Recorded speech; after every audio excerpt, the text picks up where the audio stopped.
On a plus que ça. Ça, c'est mon meilleur investissement que j'ai jamais fait. Hein.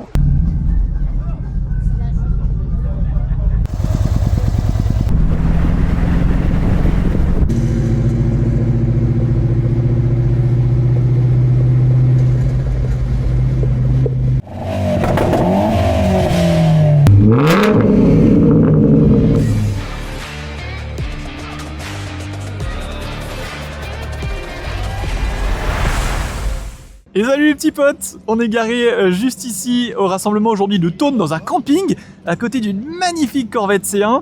Il y a beaucoup de belles choses qui arrivent, hein, vous allez voir, on a vraiment du beau aujourd'hui à vous proposer. Faut d'ailleurs que je demande à ce monsieur-là une petite interview parce qu'on en a beaucoup parlé et au final regardez, parce qu'il a récupéré la voiture dans un état plutôt pas mal. Et j'aimerais bien vous transmettre son histoire parce qu'elle est vraiment super sympa. Et bref, il l'a acheté dans un très mauvais état. Il racontait l'histoire quand il l'a acheté il y a très longtemps, quoi, au final, hein, il y a très longtemps. Cette petite Corvette C1 de 69. On va faire le tour du rassemblement parce que c'est très joli. C'est dans un camping, donc on peut se balader, s'entrelacer entre les petits parkings. Là, c'est très joli. Et puis voilà, de toute façon, on s'est garé là tranquille. Il y a plein de copains américains, il y a plein d'autres choses, vous allez voir. C'est parti. Et donc là, regardez, dès l'entrée ici, l'entrée du rassemblement juste ici, j'ai été accueilli par quoi? Une Pontiac Transam, direct, on n'en voit jamais des Pontiac déjà. Alors là, en plus, une Transam, alors c'est pas la même que la mienne, c'est la génération d'après, c'est la 4e ici, avec des phares pop-up.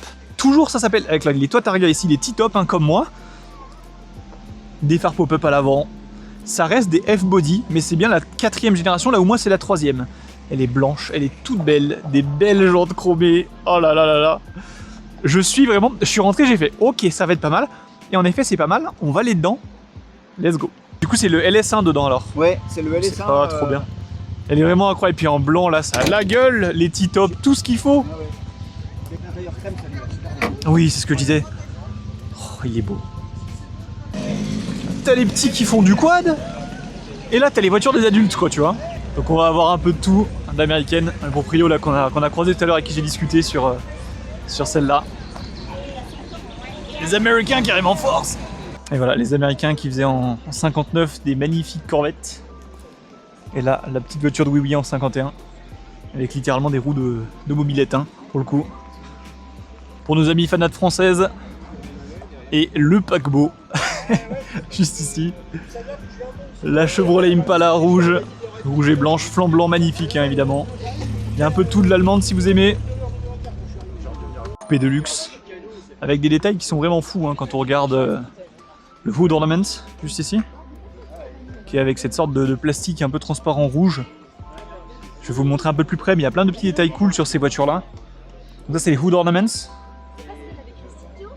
et regardez-moi ça, pas mal, hein, sur l'antenne.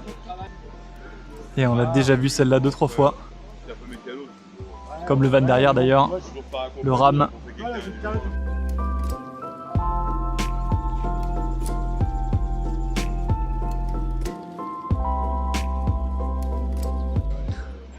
Une petite choupette.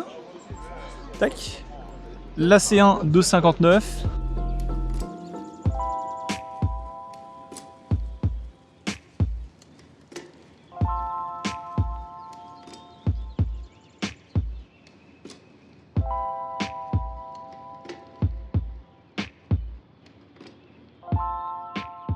Et donc tout en fibre, hein, du coup. On verra si je fais l'interview, mais il y a plein d'infos super sympas à connaître sur cette voiture, puis c'est assez rare, hein, la cote est pas dégueu, hein, à peu près 120 000 quoi. Donc c'est vraiment génial de l'avoir roulée. Elle y était aussi le week-end dernier, si vous avez suivi un peu mes vidéos. Elle sort beaucoup et c'est vraiment incroyable d'avoir quelqu'un qui les sort comme ça. Mais pour vous raconter rapidement l'histoire, le mec l'a acheté au tout début, je crois que c'était 5 000 francs de ce que j'ai compris. Combien vous en voulez? Moi, je me dis 5 000 francs. Non, c'est rien. 5 000, c'était vendredi soir. Je dis putain, 5 000 francs, c'est pas beaucoup, mais vendredi soir à l'époque, les banques sont fermées, étaient fermées à partir de 6h, c'était 8h30 le soir. Ouais. J'ai fait la tournée de mes potes. J'avais une pile de billets comme ça, des 10 francs, des 5 francs et tout. J'ai réussi à réunir 5 000 francs. Ouais, j'ai réussi à trouver un plateau. Ok. Et je suis arrivé devant le garage. Il a ouvert la porte, le truc. Et comme quoi, des fois, toi, le cerveau, il travaille. Hein. J'ai vu la voiture comme ça. Et pourtant, était cassé en deux. Ah, elle était pas dans cet Le état-là. moteur était dehors, il y avait tout le côté là était explosé. Tout à refaire. Voilà, il n'y avait pas les jantes, il y avait. Elle avait tapé, hein. Il avait fait des tonneaux avec. Oula, ouais. Il avait fait des tonneaux avec, donc elle était complètement. T'as les tonneaux, il a dû avant. Ouais, ce que j'allais dire, parce que là, il n'y avait pas les arceaux de Ah non, sécurité, il n'y avait pas les. Donc je ne sais pas ce qu'il y a eu le GI. Hein. Donc, à l'époque, il y avait les bases américaines. Et moi, je l'ai reprise. Donc c'est une américaine. Ça a été importé en France. Hein. Il me semble, il y en a eu en France. Il n'y en a pas eu beaucoup. Pas eu Hein. beaucoup, Si, on a ouais. eu. Qui ont été officiellement importés. Ouais, je crois. Ouais. Je sais pas, Ouais, j'ai il me jamais semble, fait ouais. Je sais pas du tout, ouais. Et celle-ci, elle a été homologuée, parce qu'à l'époque, il avait réussi à la faire immatriculer avec les feux rouges, Ok, ouais, ce qui était Clignot US.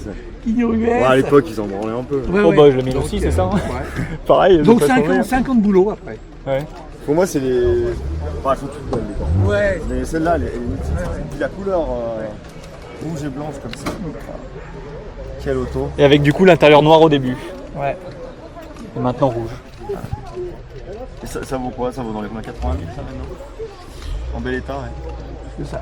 Plus que ça? Bah, puisque ça c'est mon meilleur investissement que j'ai jamais fait. Hein. Bah des 5000, oui. C'est 120 000 maintenant. Ah ouais. 120 000. Hein. Vous payez combien l'assurance? Ah, je paye très cher, 450 € par an en tout risque. Ah oui, ça va. 200 et quelques, pareil. C'est Ouais, pour c'est vendre. ça sur ces voitures-là. Il y a Ouais. tellement peu. J'ai posé la question à Sur me dit, mais on a tellement peu d'accidents avec ces voitures que. Oui, les gens feront attention de toute façon. Et puis, ouais. Le seul risque, c'est qu'on les fasse voler. Donc dedans, là, j'ai un tracker qui est planqué. Ouais. Ouais, c'est trop bien. Moi, 29 chevaux fiscaux, on paye 250 € par an, c'est incroyable. Ouais. Bon, il y a un peu C'est plus. incroyable. Elle fait 32, celle-là, je crois. Ouais. 32. Je sais pas pourquoi elle fait 32 d'ailleurs. Bah parce que 5 litres 7. Ah oui, là, C'est c'est moi- combien là? C'est le 5 litres parce qu'en fait il est en boîte méca. Ah ouais, d'accord. Donc en fait le 5 litres 7 était en boîte auto. Auto. Et Ouais. du coup les boîtes méca ils le descendaient quoi. Boîte méca, hein. Ouais j'ai vu. Putain, je Ouais. veux dire. Ouais j'ai vu ça, j'étais oh sympa. Bon 3 vitesses. Donc je roule en 3 tout le temps. Hein. Ouais c'est ça. On démarre en 3, on finit en 3 et on dépasse pas les 110. Il y a tellement de pêche. Ouais. Il y a la boîte à la boîte à gants qui est pas fermée. hein. Mais la boîte à gants, c'est un. Voilà. Ça se ferme à l'américaine. Donc en fait c'est vraiment une voiture passion, c'est pas une voiture investissement. Alors il m'a dit c'est vraiment le meilleur investissement qu'il ait fait et ça se comprend. En termes de plus-value c'est fou. Mais il la sort et ça c'est bien. C'est comme vous avez pu voir dans le dernier rassemblement aussi une 2000 GT qui roule, qui est pas sur son plateau quoi. Et c'est incroyable avec des voitures comme ça qui valent peut-être 1 million pour une 2000 GT. Oh my god. Yes sir, elle est... C'est un gris bleuté, limite pétrole. Oui, mais on voit beaucoup de Mustang, il y en a trop, c'est l'américaine de... Les gars, osez me dire que c'est pas beau quoi, du chrome partout, des belles jantes là. Oh là là. Le cuir noir, elle est incroyable. Elle est incroyable. Et c'est là qu'on voit, vous voyez, la console centrale à l'intérieur, c'était vraiment vide à l'époque. Et encore, il a l'option, ça c'est l'option, vous me direz, ceux qui connaissent vraiment, ici pour le porte-gobelet. Parce qu'il y avait pas mal d'options pour justement rajouter. Tout était payant à cette époque, hein, sur les voitures américaines. Il fallait payer pour avoir des lumières en plus à l'intérieur, tu sais. Sinon, tu n'avais que la petite lumière sur le plafonnier. Si tu voulais... Il fallait payer pour que quand tu ouvres une porte, il y ait une lumière en plus qui s'allume, pour qu'il y ait des lumières vers les compteurs, vers le cigare ou des trucs comme ça, suivant les modèles.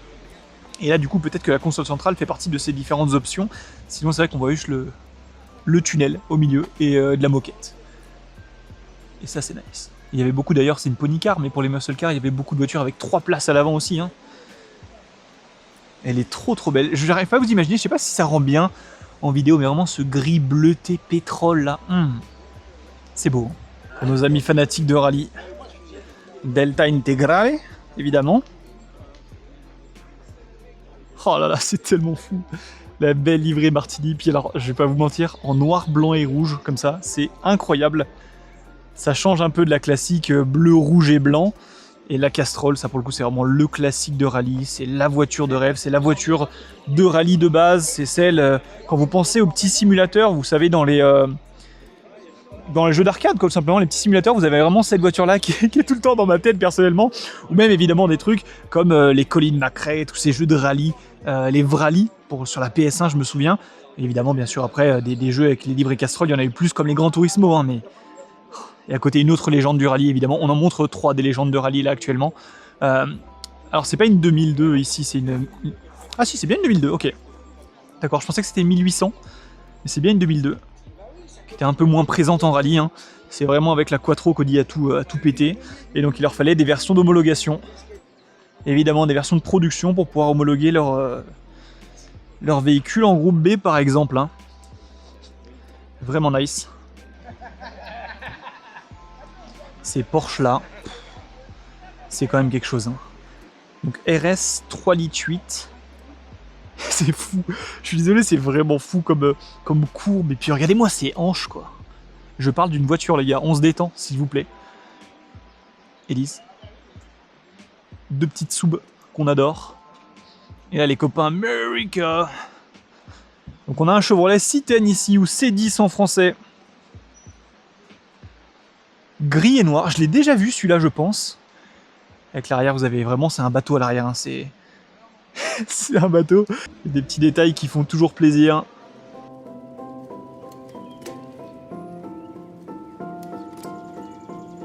Plaque California, on en parlait tout à l'heure justement avec le propriétaire qui cherchait où est-ce que j'avais fait faire ma plaque, hein, qui est une plaque originelle de l'Indiana. Les canettes de Bud, les bons détails. J'avais jamais vu ça, ce détail-là pour le coup. Le petit marchepied pour accéder du coup à ce que vous avez dans votre bed, hein, dans votre... comment on dit en français? Un truck bed. J'ai pas le nom, ça me revient pas là. Dans la benne. On va dire ça. Et juste à côté, une Bel Air. Avec des couleurs... ça fait limite moderne en fait. Ça fait limite des couleurs modernes qu'on retrouverait... Non, c'est fou, c'est fou. C'est fou, c'est fou. Et puis évidemment, vous voulez pas vous faire renverser par ça. Hein. Vraiment pas. Là, on a un beau petit modèle. C'est court sur pattes, ça doit être anglais ça.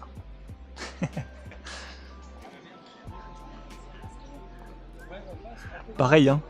Évitez de vous faire renverser par cette Chevrolet, s'il vous plaît. Évitez.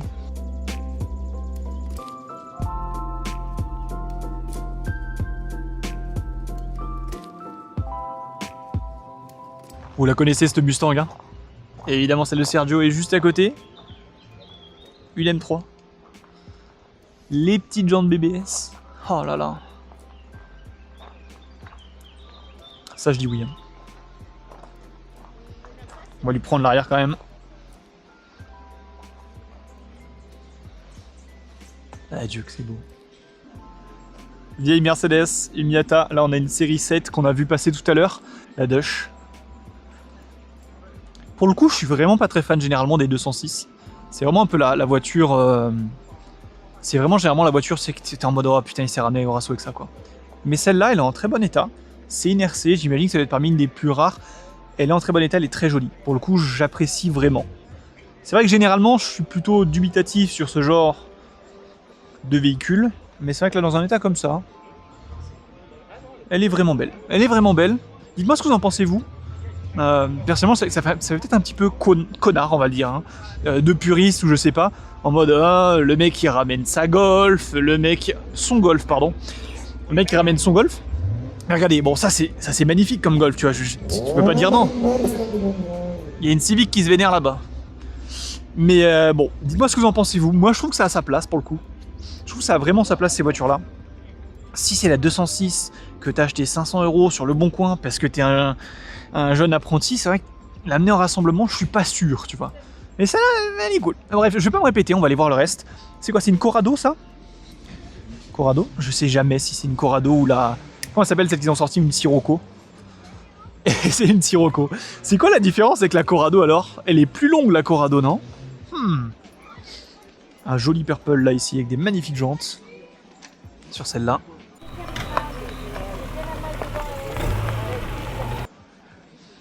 Et à côté, une Clio V6. Je vous rappelle avec le moteur arrière. Hein. Et ça, c'est cool.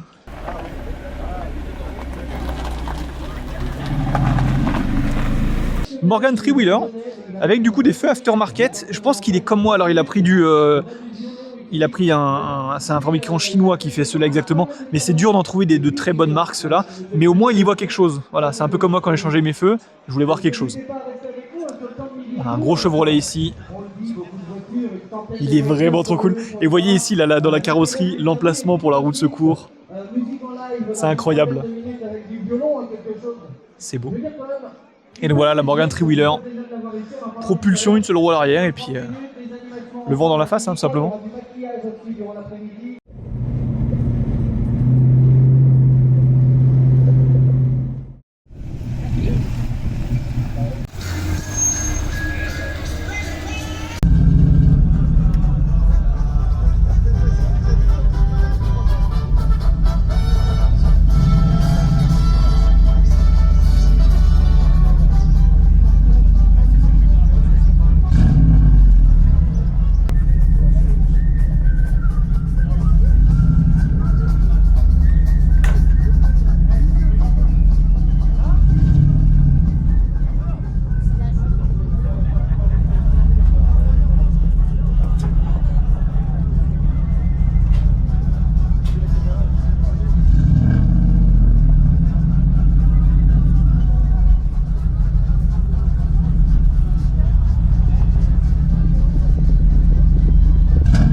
Way